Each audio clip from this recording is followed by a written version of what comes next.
Alright, hello everybody. So recently, this special right here, Trizooka, has been the subject of discussion. And it all started with one tweet. Have better awareness when there was physically no way to dodge or react to this. And this is the clip. And he died. So, some people were very keen to point out, well actually, you see, currently midway through the clip, you could see, BAM! Right there. Did you see that? You missed it for a second. Let me replay it again. Hold on. BAM! It was right there. If you missed it again, let me show you right there. Hold on. Right. Nope, 1 second. I didn't pause on it. Right there. You see, right there, on the top of the screen, you could see he got Trizooka. Now, he didn't have it at this point in the clip, but he had it at this point in the clip. Which means right here, he could have played differently around the Trizooka and avoided the... Sorry, the Trizooka killed him before I finished my sentence. Give me a minute. The Trizooka could have been avoided. Because here you see, his curling bomb was too late. By the time he threw the curling bomb, he didn't have time to input the squid roll to go to the right and not die. And also, he could have been behind this pillow right here. And if he was behind the pillow, then he wouldn't have gotten shot by the Trizooka. Now, the Trizooka guy could have also held the Trizooka, or shot him before he got over this wall, because it doesn't actually cover you there. Or shot, or you know, still just held the Trizooka, and then they had, like, 20 time remaining. But you see, technically, he had an option to deal with it, you know? And then Madness posted, "There's no way any of you are willingly defending this special." And there's a competitive match, you know, scrim. Pop double Trizooka. So here we go. Madness has applied the philosophies described in the previous clip. He's behind two separate walls. He's hiding. No one on the other team really knows his exact position as easily. And he is biding his time and waiting out the Trizooka like a good player. That's when he died. You see, though, actually, right here... Trizooka. You see, right here, you could see that the Trizooka was shooting into the sky. It's hard to see because it's behind the UI of the exact same fucking color. But, if you look at it right here, you can technically see it. And then because you can see it, you could calculate the exact angle to realize this shot is actually going to hit you right here. He should have just known that and then moved behind a different wall. So it's good to hide behind a wall, but not that wall. Hide behind a wall the enemy isn't shooting at. Okay, do we see the problem with this argument yet? You see a problem yet? Okay, I think we see a problem. So this debate, the counterplay here of just hide behind cover and anticipate the Trizooka is not reasonable. It is especially not reasonable when taking into account all the other shit that goes on in this game. There is a cooler, there is a zipcaster, there is people pushing on multiple different angles, there's a reflux dying, there's a separate Trizooka on the left side of the map, there's a suction bomb, and while you're paying attention to all of that, there is also the Trizooka. This is not a 1v1 game against one weapon, there is a billion different things going on at the same time. Right? And, you know, the startup is what people bring up. The startup is a problem. So for comparison, I had Lucy make this video. This is a comparison between the startup time of Trizooka and Reef Slider. This is what it looks like. Now, the Trizooka is faster. The Trizooka starts up in a little over half a second. Now keep in mind, this startup is for when Reef Slider gets invincibility. Not when it can actually kill people. Not when it can actually kill people. This is just when Slider becomes invincible. You know? Trizooka can shoot you across the map at that point. You know? So. Oh, and by the way, I guess I have to bring this up. Trizooka is one of the best specials in the game. Right now. It is seeing use. It is winning tournaments. People are running 2 of them. Sometimes people are running 3 of them. The viability of Trizooka is not up for debate. This has already been proven in several major tournaments. So anyway, some people decided to go to this argument and say, well, Trizooka in Splatoon 1 was worse and also had a low startup time, and that had 6 shots, and basically, you guys are just not experienced dealing with good shit. To where Kyo promptly said, Splatoon 1 Zuka to Splatoon 3 comparison is fucking brain dead. They just shoot completely different. Way harder to hide from Zuka in S3. In S1, you respawn in 2 nanoseconds. In S3, you die, you lose 60% special, and spawn into a small hallway, and then they have another fucking Zuka again. Wake up! Wake up! And Kale's gonna have an amazing video on this. I'm sure he'll get up eventually. But, hold on a second. So we're debating the startup here. Everyone's debating the startup and if it's fair to react to. Thank you for the sub, by the way, V-Slushy. Everyone's talking about the startup. I'm like, hold on a second, guys. Hold on. Wait. Splatoon 1 Zuka. Oh yeah, and by the way, I also added, I like comparing the 190p cooler weapon, which saves your special, to the 220p 75% depletion gun. We'll talk about that, hold on. But wait a second, everyone's debating about the startup. This whole thing has been about this startup lag and being unreactable. If only there was a point of reference where we decided in the Splatoon 1 version if this was something okay. But unfortunately, I don't know if we ever settled this debate, 7 fucking years ago. I don't know if we ever settled this debate, guys. We'll never know if the startup is something that should be fixed. There is no point of reference.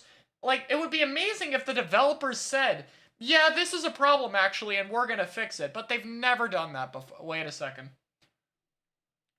Quick question, when was this version of the game released? So we figured this out on October 2015. We are in October 2023. And we are talking about it again. It has been 8 years. So, on one hand, obviously the devs should not have walked back this change randomly, but also as the player base, we already should have understood. We already had the information. But yeah, on top of that, Splatoon 1 is a different game. First off, special points are tied to the specials. Zuka here is 220p. On everything, by the way. Koro Koro was a shit-painting roller with a wall. 220 Zuka. So everything at 220 Zuka. And on top of that, there was heavy depletion. So if we go to, let's go to our friend Tenatech over here. With Suction Zuka. Not this one. This one. Right? You'll notice that whenever this weapon dies, it loses 75% of the special. 75%. Right there. So, in Splatoon 1, it takes 220 points to get a Zuka, and if you die ever, you lose 75%. In Splatoon 3, well, it's the wrong gun now, but has the same points for special, it's a 190p Zuka. 190p. On top of that, if you die with Tacticooler, you save 100% of the special. And if you die without it, you save 50% of the special. And you have comeback when you respawn, so you get charge up. The Zuka output is not the same. It is not the same thing. As someone who has played top level at the end game of Splatoon 1 and Splatoon 3, I can confidently say the factors that changed the game from 1 to 3 have made Trizooka stronger. Oh yeah, and 0.1 Saber isn't a thing, so you actually lose 41%. So basically, Zuka has light depletion in this game. You lose 41% of your special, assuming you don't die with Cooler, where you lose 0. So you have light depletion, 190p. Oh yeah, and Splatoon 1 had instant invincibilities. There's probably more stuff I'm forgetting, but the point is, this comparison sucks. And Splatoon 3 Zuka is actually worse. Because Splatoon 3 Zuka is not a selfish special. Let's get on to the point where everyone's talking about it. It's okay, it's just a lucky shot though. It's not just the startup. So the startup is poor design. It's difficult to react to, and so you have to play around like they have Zuka constantly. And you're still gonna randomly die behind walls, and that can cost games sometimes. So that's dumb. But okay, Zuka could already do that, right? Zuka could already do that. So it's not broken just because it can do that. Now, we could fix that, but Zuka wouldn't be broken based off that alone. Right? So that's not the only factor to talk about here. Of course, there is another thing about Trizooka we must talk about. There is another factor to this special, and that is the buff they gave it. That is... Where is it? Damn, there's a lot of patch history. Oh wait, I'm on the shot. Whoops. Hold up. We gotta go back to you. Trizooka. Right here. Increase the damage dealt from explosions from 40 to 60 damage. Now this is the patch change that got people to use Trizooka. Before that, people still complained about the startup. I don't know how people forgot, but we did. But this is the buff that made it go from a decent special to a broken special.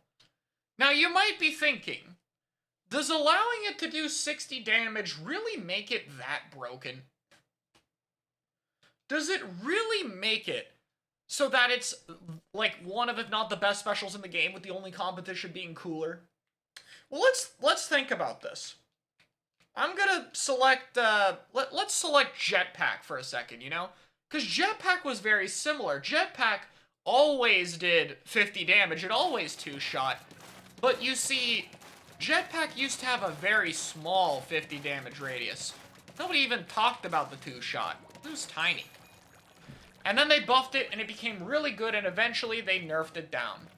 So, let's take a look at Jetpack's outside 50 radius. Let's take a look at the two-shot ring for Jetpack right now. You know? Oh, that's not it. That's not it. Right there, you know? About half a line, you know? That's where we have balanced it to.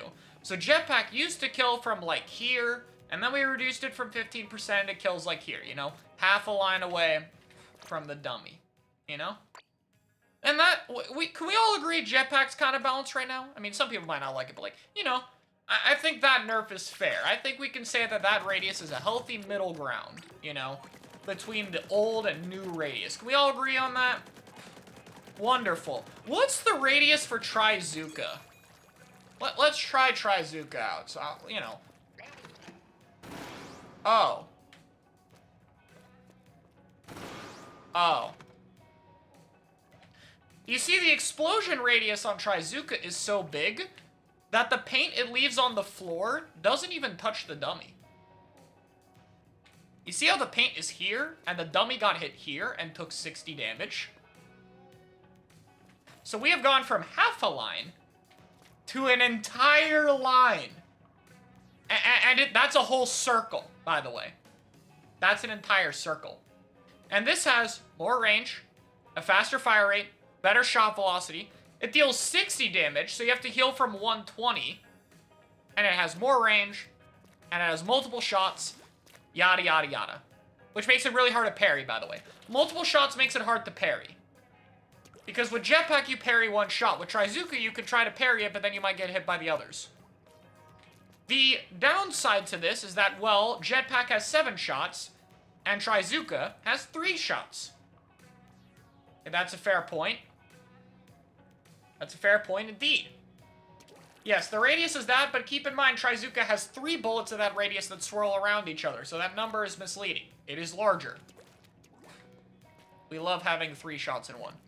Anyway, so I think we can all agree that this radius might be a little bit too big.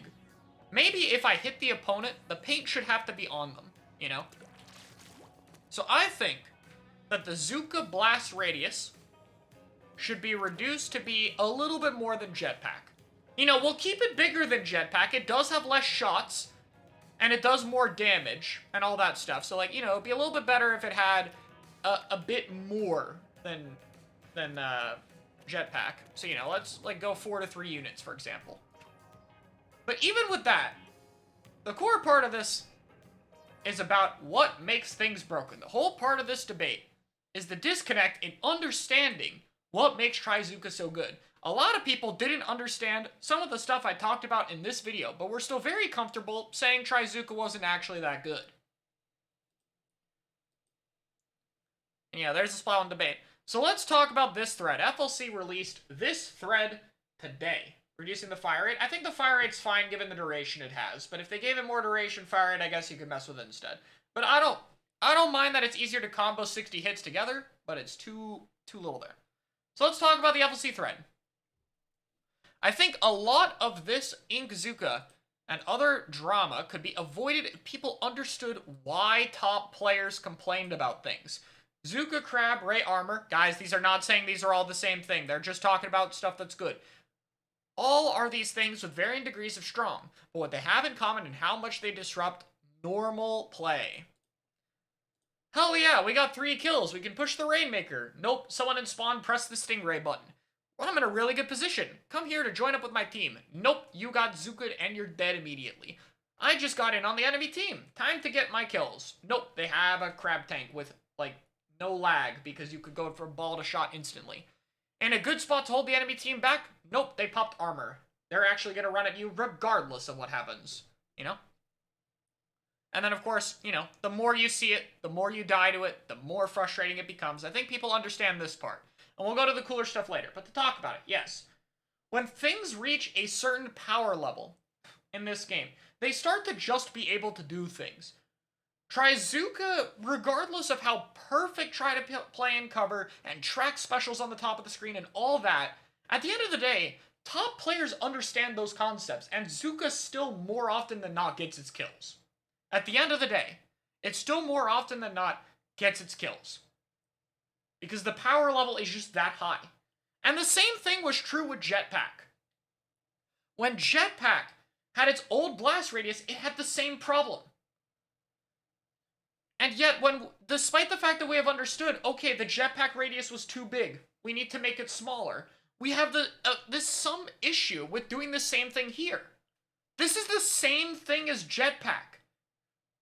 It might not be as long ago as the debate about Zooka, but we also already solved this problem.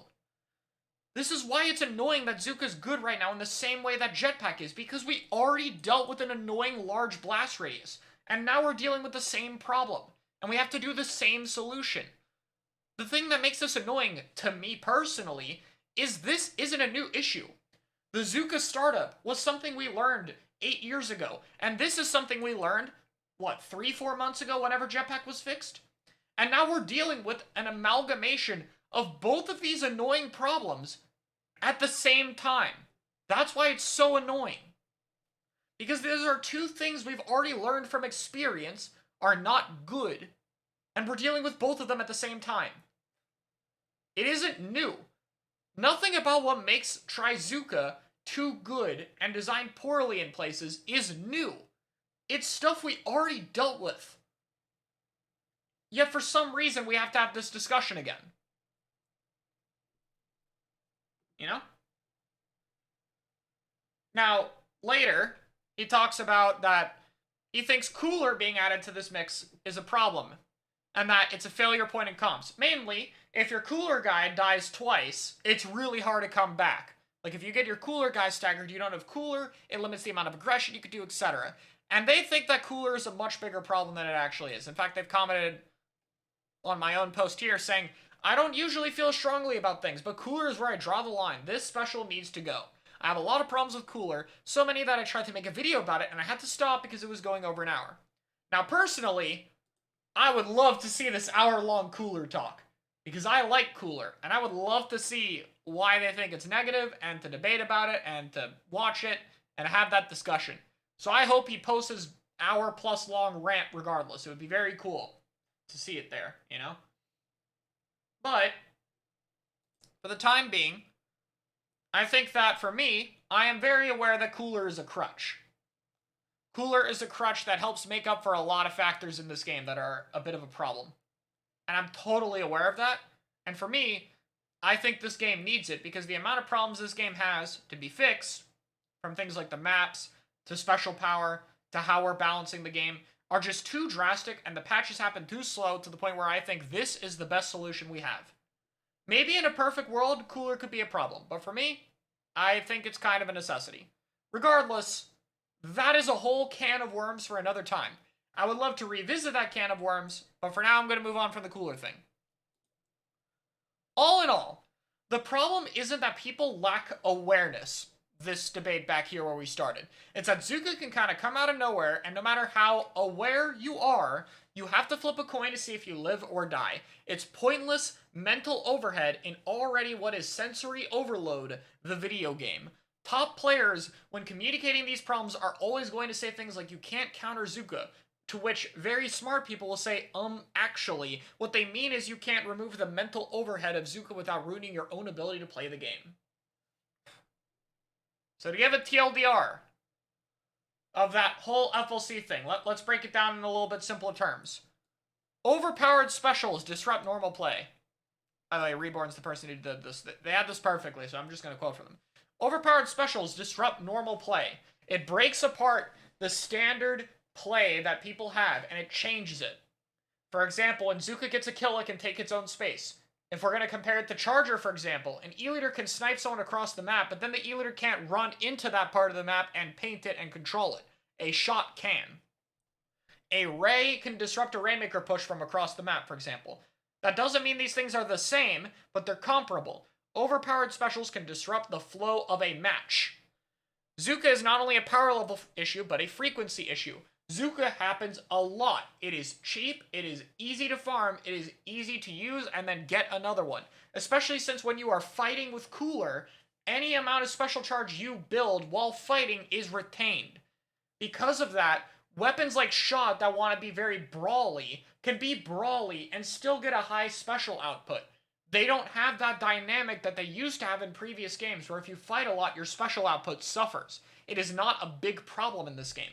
Because of that, it being very easy to spam is a problem.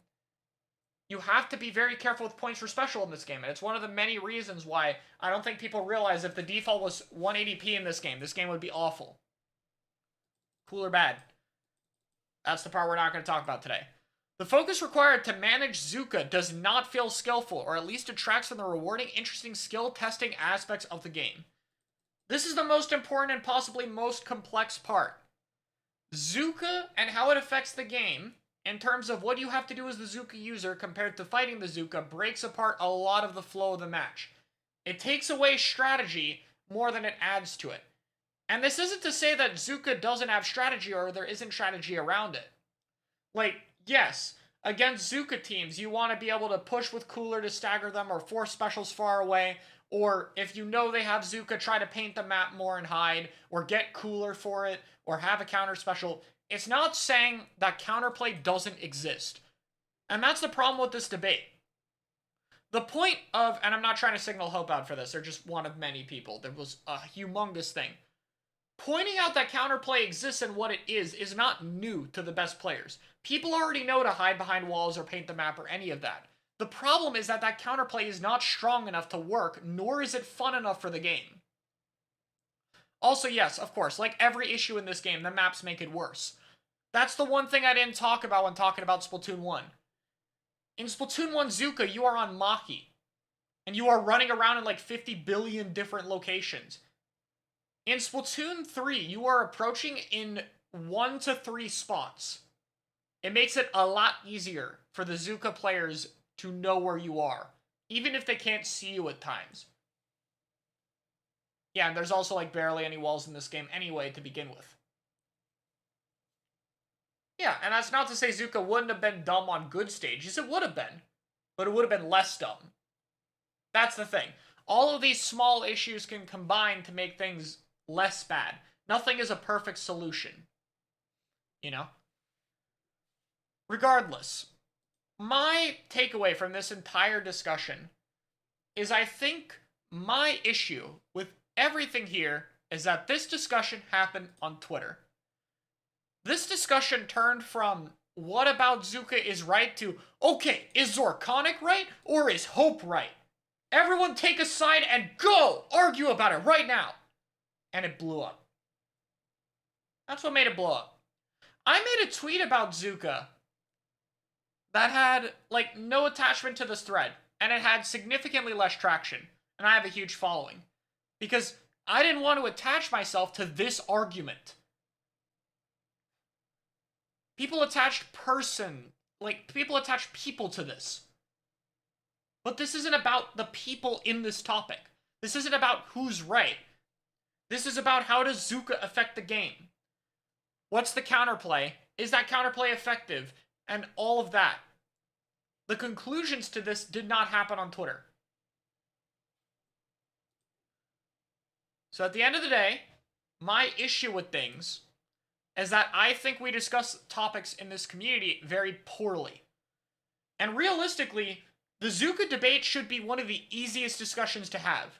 Again, this is already stuff we've dealt with before. The startup discussion had already happened. The radius discussion had already happened. We already knew the answers. The devs already fixed this problem on 2 different things. But we're not discussing that. We're discussing who's right in a Twitter debate. That's the problem. Yes, I'll be up for a thread, so that's fine. And that's why I'm recording this for the second channel on YouTube, because I wanted to make this a giant discussion where I got to talk about everything. Now look, if you like Trizooka, to end this off, that's fine.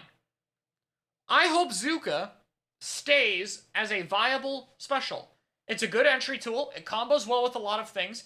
I like that the 60 damage buff makes it less selfish. I think that's a good change. It makes it easier to slot it into comps. It was done in an overtuned way we should have learned from. But at the end of the day, it'll probably be fine. We have nerfed Cooler, we have nerfed Missile, we have nerfed Jetpack, we have nerfed Crab. And guess what? All of them are still good. Trizooka will probably be the same thing. At the end of the day, when it finally gets nerfed, it will probably be fine. And it will probably suffer from these problems less. Will it be there a little bit? Probably. There'll probably still be some BS Trizooka kills, but there'll be less of them because there'll be less Trizooka output. Or Trizooka will have a smaller hitbox. Or there'll be more other specials being ran with it. And then one day, we'll deal with another special with similar problems and do it all over again. But we're lucky here, we have a special like Trizooka that can be fixed. In Splatoon 2, we had specials with core design problems that could not ever be fixed. Trizooka is very fixable. We'll be fine. I hope this helped a little bit of talk about, why specials are really good, qualities they have, etc. And hopefully the counterplay issue will get there one day. I think it's going to take longer. I think people are going to justify broken specials too easily rather than accepting what they can do. So I'm going to wrap this up with one topic. The counter to things that are broken in this game and in previous games is accepting that they are broken. Kraken and Bubbler were not beat by just hiding from the Kraken. They were beat by accepting the Kraken will get kills. We will run quick respawn. We will run our own invincibilities to do that. In Splatoon 2, Ray did not get beat by we will just dodge and hide from the Ray. It got beat by, well, not really beat, but it got mitigated by we will run Ink Armor and Baller and Booyah Bomb and missiles to try to not die. And in Splatoon 3, Trizooka will not also be beat by hiding behind a corner. It'll be beat by forcing the special at bad times, trying to be more aggressive to stagger the Trizooka users, or having other specials ready to try to kill it as fast as possible. None of these guys would have survived Splatoon 1 Kraken and Bubbler. Who knows? I don't think they should have had to. Splatoon 1 Kraken and Bubbler were dumb. I've been there in all games. True, but also they shouldn't have to. We shouldn't even have to deal with this, but we do. So, my biggest advice, if you are looking at the counterplay to a good special, a lot of times you have to accept what it does. And regardless of what you think of Cooler, that is part of what Cooler does well. Cooler in Jetpack meta accepted that Jetpack will get kills. Just like in this meta that it accepts that Trizooka will get kills and just mitigates it. That's part of why it's so good right now. Because it doesn't try to bullshit its way around it. It just accepts what the special does. And it tries to mitigate it. That doesn't make it a perfect counter, but it makes it a little bit easier to deal with. It would be even more a bit easier if we had real maps. Just a thought. But yeah, that is my full take on the Trizooka debate. For future discussions, I would encourage people to seek out more opinions, especially from notable higher level players, because a lot of top players didn't speak up about this, outside of Madness Farming Clout, which I have nothing wrong with that. And I get why they didn't talk about it, and it's why I waited as well, because a lot of the discussion was very just hide behind a corner forehead, which is not as helpful as people think it is. But at the end of the day, Seek out more informed opinions. Take time formulating your own. Do not attach your opinion to a personality. I don't care if it's mine or other people. And accept that when a special is really good, counterplay will be involving accepting that it's good. And most importantly of all, Splatoon 3 devs, please do not make something have a giant radius again. Please, please, please don't do it again. I don't want to have to do this again. Please, don't have this repeat for like a third time. Thank you.